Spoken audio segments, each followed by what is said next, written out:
Bonjour, bonsoir, bienvenue dans cette présentation de deck numéro 2. Aujourd'hui on parle de Cyberdragon. C'est un deck qui est à mon avis très mal équilibré.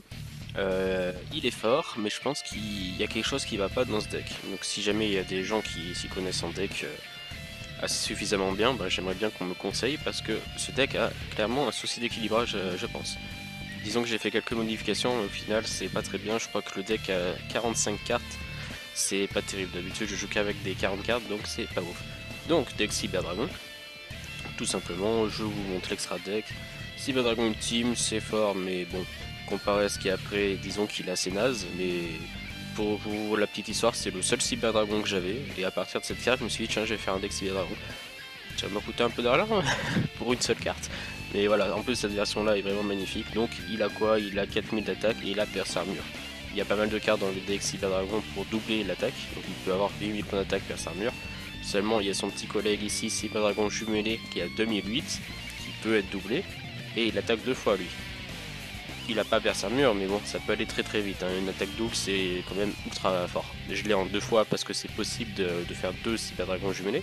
C'est pas très compliqué. Chimeratech, alors lui il peut avoir des combos pour OTK, il peut monter je sais pas 16 000, 10 000, 24 000 d'attaque, c'est une carte assez violente. S'il veut bien faire le rendu, je vous montre rapidement son effet. Voilà, vous pouvez mettre pause. En gros, il a un nombre de matériel fusion autant qu'il veut, et il a x 800 points d'attaque le nombre de matériel de fusion. Et là on a Cyberdragon Ténébreux, Cyberténébreux, Dragon Cyberténébreux, je ne sais pas lire. Ça c'est une carte vraiment pas mal, seulement c'est très fort en late game. Donc vu que c'est Cyberdragon, c'est un deck qui va, si tu veux bien faire l'endu, vu que Cyberdragon c'est un deck qui va très vite, si jamais on est dans la merde en late game, et c'est quand même sortable. Je sais pas pourquoi il va pas me faire l'endu notre ami. Allô la caméra. Réveille-toi. Ah voilà. Très bien. Donc, vous pouvez mettre pause, c'est une fusion assez compliquée à faire parce qu'il faut 3 matériels, mais bon voilà, en late game c'est très fort. Et je pense que c'est ça qui pose un peu souci dans l'équilibrage du deck, c'est parce que c'est un deck à la fois Cyberdragon et à la fois Cyber Ténébreux. Et je pense le mélange des deux ensemble c'est un peu compliqué. Donc, étonnant, on a 3 Cyberdragons. Cyberdragon je pense on n'a même pas besoin de le présenter, hein. Tout le monde connaît, c'est très fort. Cyberdragon Proto pour pouvoir faire des fusions beaucoup plus facilement. Hop, on a 3 c'est peut-être trop, mais on a 3 sphères explosives. Ça c'est histoire de sécuriser la victoire en fait, mais je pense 2 c'est suffisant. Hop. Alors lui c'est un peu particulier, je l'ai mis dans le deck en x3 parce que tout simplement quand j'ai acheté sur internet mes Cyberdragon Proto, le vendeur s'est trompé et m'a refilé des Naga Cyber. Donc je savais même pas que cette carte existait, j'étais un peu déçu. Et en gros, en contactant le vendeur, il a dit non, va te faire foutre, je récupère pas les cartes. Donc l'effet est pas mal, mais c'est pas mal vraiment quand c'est notre premier tour quoi. Sinon, c'est un peu compliqué à sortir. Faudrait peut-être que je le mette en x2. Pour le moment, je l'ai mis en x3, mais je vous cache pas que je ne joue pas vraiment avec ce deck parce que il me pose problème dans l'équilibrage. Je pense qu'il y a quelque chose qui va pas. Gear Golem, ça c'est très fort, 2000 de défense, donc bon, 2000 de défense c'est un mur assez infranchissable quand même. Si vous l'avez au début, vous pouvez temporiser autant que vous voulez. Reflect Bounder, je l'avais en x3 avant, maintenant j'ai plus qu'en x1 et j'hésite même carrément à l'enlever. Disons que c'est très fort si l'adversaire sort vite des gros monstres, mais sinon c'est très naze. En gros c'est un cylindre magique, sauf que peu importe le monstre qu'il attaque, il aura l'effet. Donc imaginons que c'est un monstre qui a 100 d'attaque qui l'attaque. Ça va faire cylindre magique sur soi, sur l'adversaire, donc l'adversaire va perdre 100 points de vie. Il va perdre 1600 parce qu'il va y avoir la différence. Et le Reflect Bounder sera quand même détruit par son effet. Donc si c'est un obélisque tourmenteur, le gars va perdre 4000 points de vie, donc c'est énorme. Mais contre un monstre extrêmement naze, ça marche aussi, c'est un peu embêtant. Plateforme de soutien des engins lourds, ça c'est une des premières cartes union il me semble aussi. C'est très très cool, en gros je le place sur une fusion histoire de protéger un peu ma fusion d'une carte piège. J'essaye de ne pas attaquer avec ma fusion tant que j'ai pas ma plateforme sur lui. Ça le sécurise vachement. Alors ça c'est uniquement... ces pauvres dragons servent uniquement à mourir, donc vous voyez il n'a pas d'effet. C'est Dragon Hunter, il a 1900 je crois, s'il veut bien faire le rendu. Hop. S'il te plaît la caméra, 1700 d'attaque. Donc voilà, il n'a pas d'effet. Son seul but dans ce deck, bon déjà 1700 ça peut être utile en early game, mais sinon il sert uniquement à être envoyé au cimetière pour nourrir les cyber ténébreux. Dans exactement le même esprit, on a les dragons armés. Les dragons armés, je pense qu'il n'y a pas besoin de les présenter, hein. Le monstre évolue de lui-même, niveau 5, niveau 7. J'ai pas mis la forme finale parce que je crois qu'il a peut-être juste 200 points d'attaque de plus, et bon, c'est pas super intéressant. Disons que ça prend encore plus de place dans le deck pour juste 200 points d'attaque. Bon, c'est pas très intéressant. Alors là, on a nos cyber ténébreux.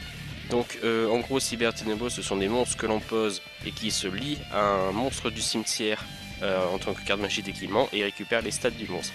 Donc le but, c'est de récupérer les Dragon Hunter pour avoir des stats vraiment sympas.